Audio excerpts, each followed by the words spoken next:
Hey, what's going on everybody? It's Wilhelm Scream and welcome back to another day in Destiny 2 Shadowkeep for some more Destiny 2 news and Season of the Worthy Intel.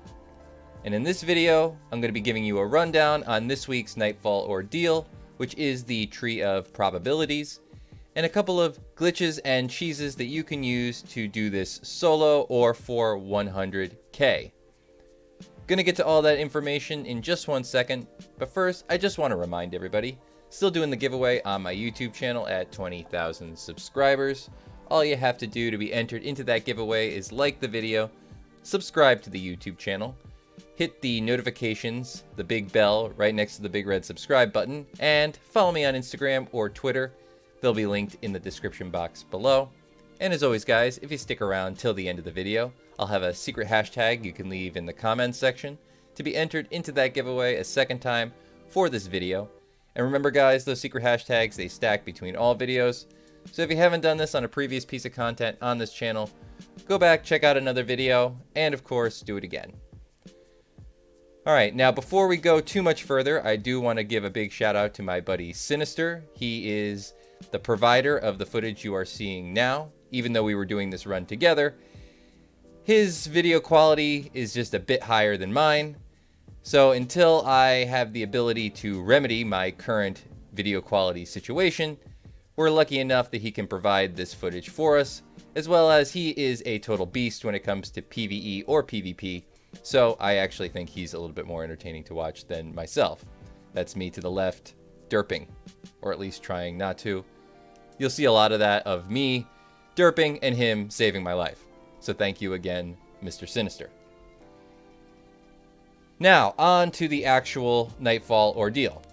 We were doing this at 1000, which is probably the optimal when it comes to getting an easy 100k run.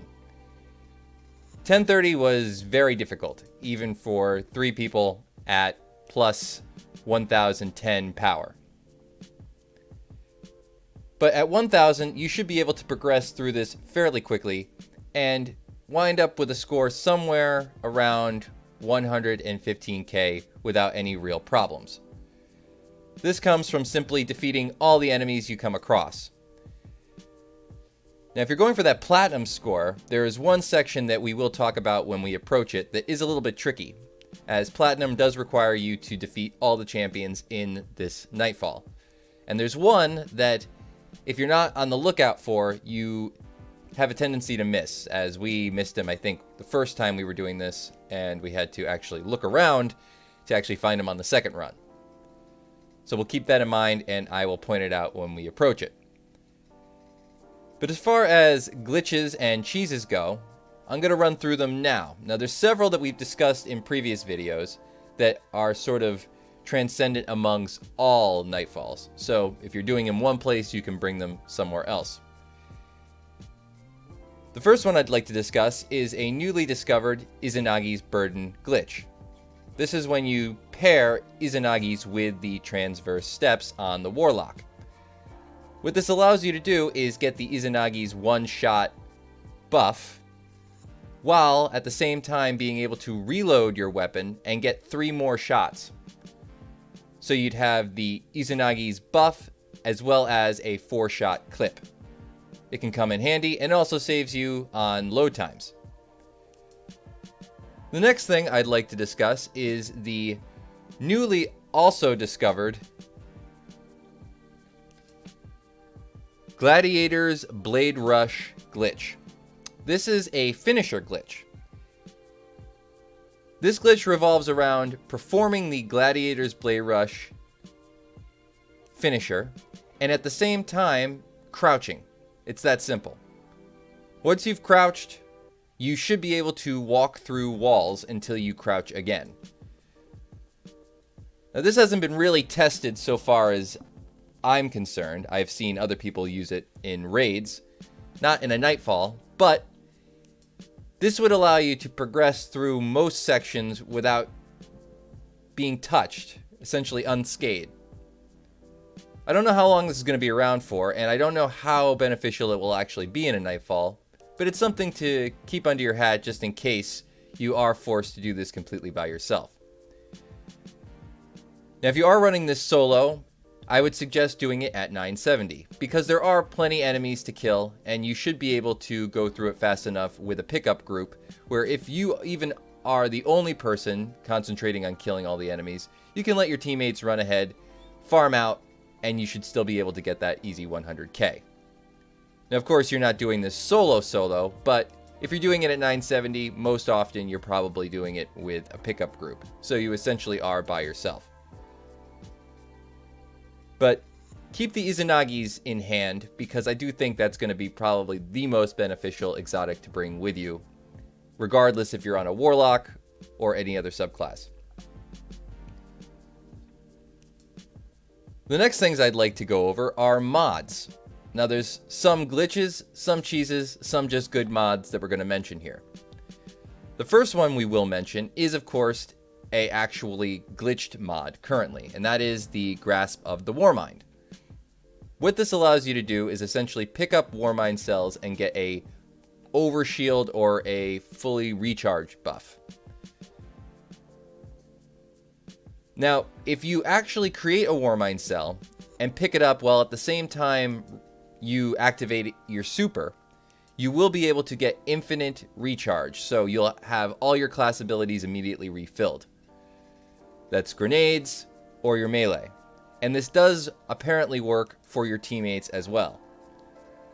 So again, if you're doing this solo at anything other than a 970 and you actually are by yourself, that's another one you want to keep in mind.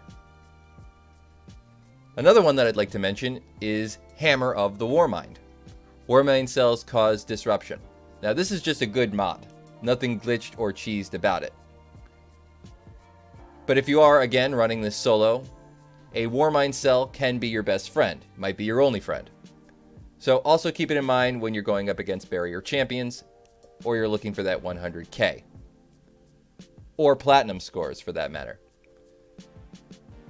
The next mod I'm going to mention is the Tyrant Surge Mod. The Tyrant Surge Mod is actually glitched, and I've talked about it several times. To do this glitch properly, it will require a Warlock, as it seems like most glitches require a Warlock. But what this glitch essentially does is allows you to activate your super, your Well of Radiance in this case, and use any arc damage weapon to create Warmind cells. Now normally this is only supposed to work through melees or grenades. However, once in the Well of Radiance, because your well acts as a super and all super kills thereby in are counted as super kills, any arc damage actually counts as an as a super ability kill. So it will create a Warmind cell. Modular Lightning is another one that you're going to want to maybe keep in mind to take with you. This one involves collecting a Warmind cell creates a burst of arc energy. This is good for AoE. Again, nothing glitched about it, but there are some cheeses you could potentially do if you can stack up enough enemies. Another one is Rage the Warmind. This adds extra explosion damage to Warmind cells. So again, if you're trying to do a lot of AoE, or if you're running this by yourself, and you only have a Warmind cell to give you a hand, it's going to be one you want to definitely equip. And the last one is Wrath of Rasputin. Solar Splash damage, final blows, create Warmind cells. So this is good if you're using any solar splash damage weapon. Tandemed with the other ones that we've mentioned that revolve around picking up a Warmind cell and maybe getting a full overshield or your energy back, you could see how this could also be to your advantage. Nothing necessarily cheesed about this, except that it does work to help with other mods that we've mentioned that are actually glitched. And this is the part that I wanted to point out to you guys before. This barrier champion is actually hidden, and we've ran past him several times before we actually figured out where he was. So if you are going for the platinum score, this is one you're not going to want to avoid. Also keep in mind that orbs, or picking up orbs of light, also do add to your total score. So use weapons like any exotic or anything that's masterworked to create more orbs of light if possible, as that will also help you if you're doing this at 970 or solo and going for that 100k score. So that's going to be it for all the information regarding this particular Nightfall ordeal. Again, thanks to Sinister for providing this footage. I'm going to let the video just play out now, guys, and you can see the rest of our run. Join me at the end for that secret hashtag you can leave in the comment section to be entered into that giveaway a second time for this video at 20,000 subscribers. I think we're just about at 19,000 at the time of posting this, so only 1,000 away. So don't miss out. And as always, thanks so much for watching, and we'll see you at the end.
So thanks so much for watching all the way till the end, guys. And for the secret hashtag in this video, leave a hashtag 100k Nightfall, or a hashtag Season of the Worthy, or a hashtag Nightfall Ordeal Glitch. Any one of those I will accept, and thank you all again so much for watching and being a part of this community. As always, I am Wilhelm Scream. We will see you in the next video. Little